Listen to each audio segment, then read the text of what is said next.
ახლა კი მარტო ხელა დედის მძიმე ყოფაზე გიამბობთ, სოციალურად დაუცველ ორი შვილის დედას პრობლემებთან დამოუკიდებლად გამკლავება უჭირს. ის დახმარებისთვის ადგილობრივ ხელისუფლებას მიმართავს. ცხოვრობ ავარიულ სახლში და ვცხოვრობთ მე და ჩემი შვილები მარტო. ვარ მარტო ხელა დედა, თუმცა სტატუსი არ მაქვს მარტო ხელა დედის, იმიტომ რომ რაღაცა არის გარკვეული მიზეზები, რის გამოც ვერ მაძლევენ სტატუსს. ნათია სადაღაშვილი გორის სოფელ ქვახვრელში ცხოვრობს. მარტო ხელა დედა ორ შვილს ზრდის. მისი შემოსავალი სოციალური შემწეობაა და სეზონური სამუშაოებით გამომუშავებული თანხა, რითაც თავის რჩენა უჭირს. აქვს პრობლემები, რომლის დაძლევაც გაჭირვების გამო დამოუკიდებლად არ შეუძლია. ჩემი შემოსავლის წყარო არის ვარ დამოკიდებული სოციალურზე. ფიზიკურად მეტი შემოსავლის წყარო არ მაქვს. არც არავინ არ მყავს ისე რომ დამეხმაროს. თან სახლშიც მარტო ვართ. ვერც ისეთ სამსახურს ვერ შევულებ, რომ თლად ბავშვები მარტო დავტოვო, იმიტომ რომ არც დამხმარე მყავს, არც დედა მყავს, ნუ არც მამა მყავს, ანუ არავინ მყავს ერთ სიტყვით რა. და ვარ ასე მარტო ჩემ შვილებთან ერთად ვცხოვრობ და არის სახლი ძალიან ავარიული. ძალიან ცუდ მდგომარეობაში მიწევს ყოფნა. სეზონურად როცა არის სამუშაო ბაღებში დავდივარ, არც ეგარ მეთაკილება და არც ვითაკილებ, იმიტომ რომ ზოგადად მუშაობა არ მეზარება. უბრალოდ არის რაღაცა ფაქტები, რის გამოც შეიძლება თავი შევიკავო, თუმცა არის შემოსავალი სეზონურად ბაღებში, ნუ არის იქ მოკრეფვა იქნება თუ რავი არის რაღაც სეზონური ისინი სამუშაოები. მაგათ დავდივარ ხოლმე, დავდივარ კიდევ ხანდახან დალაგებებიც არის.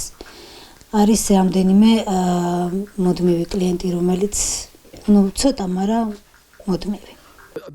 მარტოხელი დედის ერთ-ერთი ყველაზე დიდი პრობლემა საცხოვრებელი სახლის დაზიანებული სახურავი წარმოადგენს. ქალი ამბობს, რომ უამინდობისას როგორც გარეთ, ისე შიგნით წვიმს. საკითხის გადასაჭრელად ადგილობრივ მერიას უკვე მიმართა და ახლა დადებითი პასუხის მოლოდინშია. აქედან დაწყებულია ძალიან აქეთ გადმოდის. აქ ფაქტიურად უკვე ჩამოვარდნილია ეს ტექტი, რაც არის სწორიდან. აი ხო ხედავთ როგორ ინგრევა აქედან. აი აქ სველია ეს კედელი, ეს ფაქტიურად ესეც ინგრევა. აქ კიდევ არ ჩანს კარგად. აი აქ რო გაიხედებით მაღლა არის ის ჩანს, მაღლა სახურავი ჩანს, იმდენად არის ჩამონგრაული.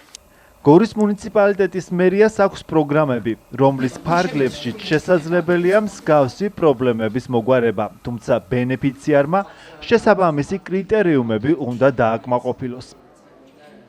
გორის მუნიციპალიტეტის მოსახლეობისთვის მერიას რეგისტრირებული მოსახლეობისთვის უსახკაროდ დარჩენილი პირებისთვის გვაქვს სამი პროგრამა, ერთი სოციალური საცხოვრისი, რომელშიც განთავსებული არიან უსახკაროდ დარჩენილი ბენეფიციარები, გვაქვს ქირით სარგებლობის პროგრამა და გვაქვს კიდევ კოტეჯების ვაშენებთ უკიდურესად მძიმე მდგომარეობაში მყოფ მიუსაფარ ბენეფიციარებს, რომელიც არ გააჩნიათ არანაირი ქონება, თუმცა აქვთ მიწის ნაკვეთი, მიწის ნაკვეთზე შეგვიძლია დაუდგათ კოტეჯი.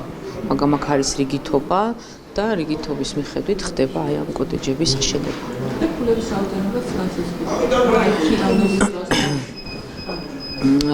რა თქმა უნდა, ქულების რაოდენობა, ანუ ყურადღება ექცევა, თუმცა შესაძლებელია ქულა არ იყოს, ან არ ქონდეს რეგისტრირებული, ან შეწყვეტილი იყოს ეს ქულა და იყოს ადამიანი აი ამ უკიდურესად მძიმე მდგომარეობაში, მერია ითვალისწინებს მათ მდგომარეობას და უზრუნველყოფს ქირით. რომელი პროგრამით იქნება შესაძლებელი ნათია სადაღაშვილისა და მისი შვილების პრობლემა გადაჭრილი ჯერ უცნობია. თუმცა მერიაში ამბობენ, რომ ამ კონკრეტული ოჯახის საკითხზე მუშაობა უკვე მიმდინარეობს.